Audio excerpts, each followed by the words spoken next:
Mm, shit. It's right outside. I'm gonna be late for school. Fuck. Wait a minute. I'm 22. I don't need to go to school. Wait a minute. Shit! I'm a teacher! Shit. Sorry, class. Okay, fuck. Welcome. I don't need that. Okay. Welcome to your intro to Sci-Frame Rulings. I am your host, Professor Poseidon. Oh boy, for whatever reason you chose to use your free class, elective class, instead of choosing the meta semester, you chose to learn about, Rogue. So, today's lesson is going to be on 5 Sci-Frame rulings that I feel like every Sci-Frame player should know. Now we're gonna go from the most obvious to the more fun, to the more explanatory / niche ones.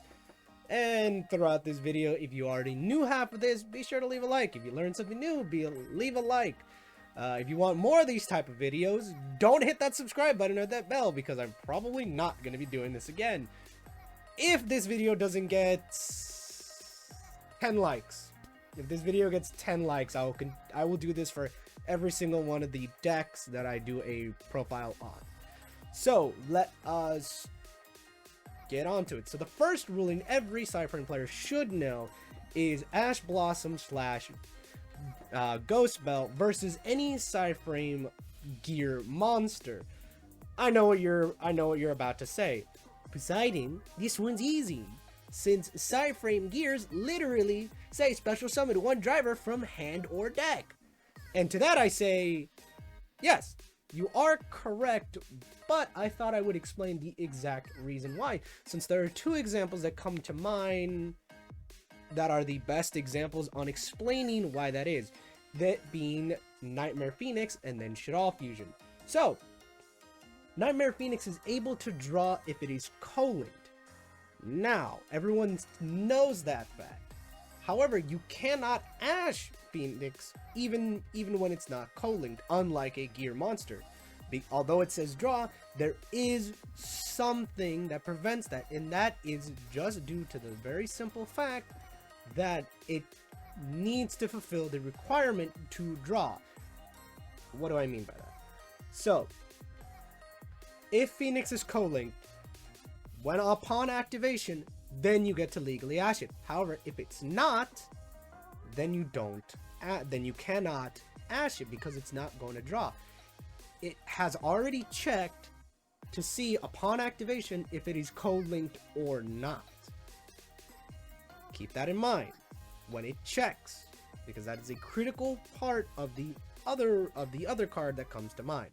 Shaddoll Fusion. Now, everyone who's visited my chat or knows me in real life, I love Shaddolls, and I learned as many rulings as I can about them. I'm still learning more to this day. I gotta learn more of the weirder Shaddolls like Dog and things like that. However, moving on to Shaddoll Fusions, you can fusion summon using materials from your deck if your opponent has a special summon monster from the extra deck. But why can you still Ash it even though your opponent does not have an extra deck monster? It's quite simply, Shaddoll Fusion does not check until it is resolving.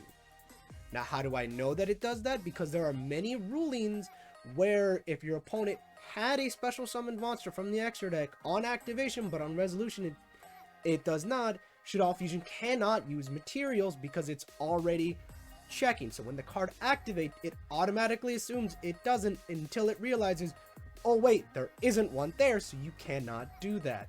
Which is why you can activate a Shaddoll Fusion if you have no Shaddoll monsters in hand, but your opponent has a monster special summon from the extra deck. Just thought I'd let you guys know that. Fun ruling facts with Professor Poseidon. Now to our second one, Sci-Frame Alpha versus Polymerization. Now this one's a relatively easy one if you're experienced, because Alpha misses the summoning window of whatever's being fusioned out. Now, I know that's a relatively newbie beginner, like, oh, it misses the timing. Yes, it misses the timing because on the resolution of polymerization or similar cards, the monster has already been summoned, so the window for Alpha to activate has just flat out disappeared, so Alpha cannot do that. I thought that'd be a very simple one because I know newer players struggle with why can't I strike something or why can't I do X, Y, and Z. I thought I'd just throw that in there for simplicity's sake. It's right, might as well. So moving on. Now, the third ruling that every Cyframe player should know is with specifically the limited boy himself, Cyframe Lord Omega.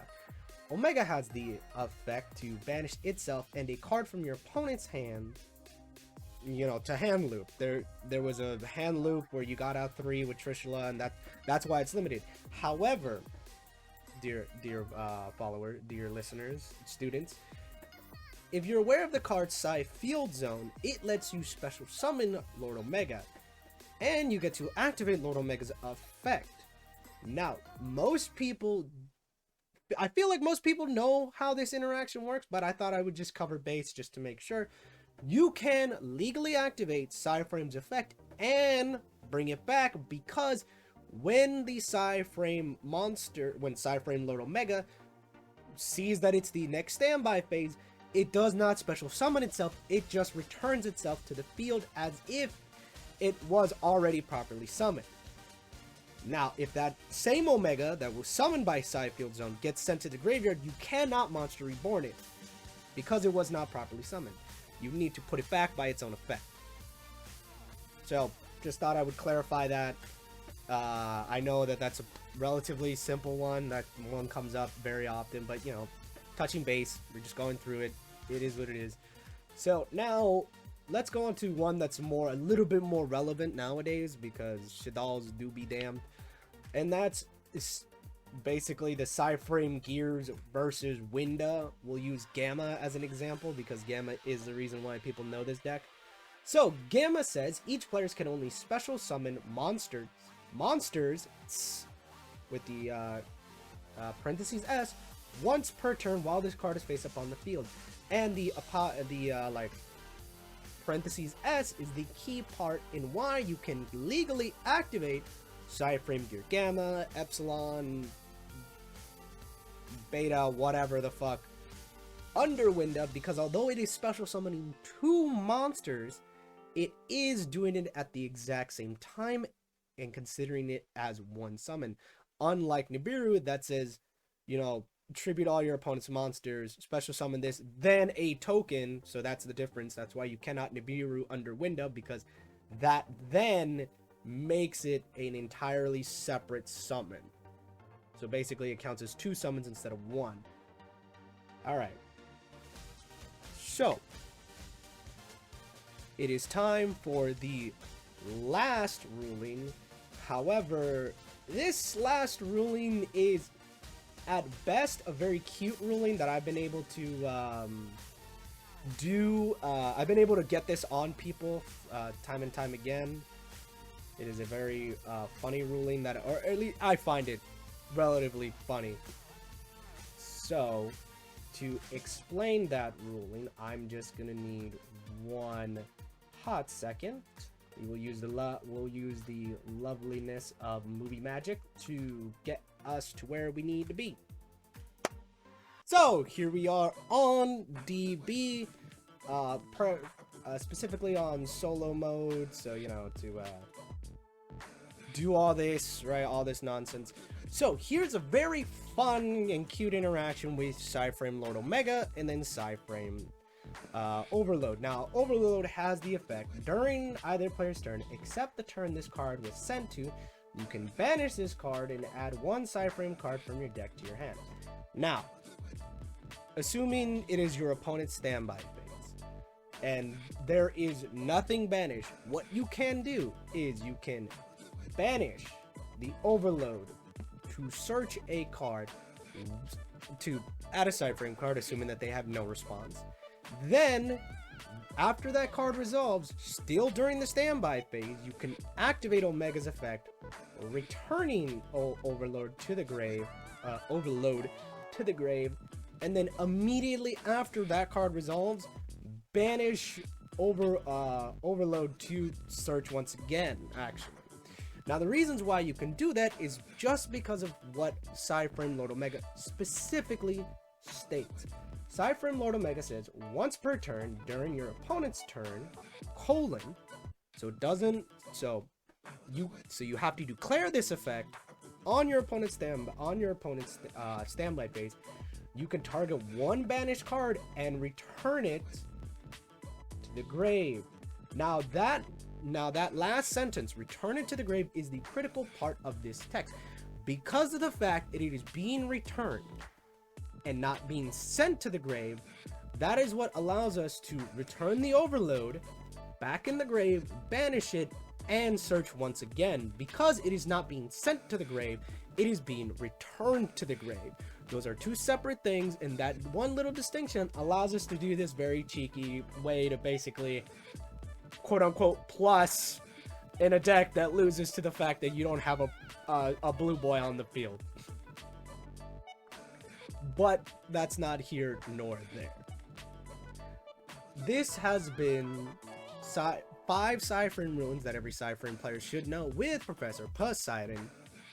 I want to wish you guys the best of luck for this video. If you learned something from this video, be sure to hit a like. If you didn't learn anything from this video, be sure to still leave a like, because if this video gets 10 likes, I will do this for every single deck that I do a deck profile on for the foreseeable future. But in any case, guys, I do hope that you have a lovely... Yeah, right? Lovely. That's what I say. But in any case, guys, I really do hope that you guys have a fantastic rest of the day. And you remember to take it easy.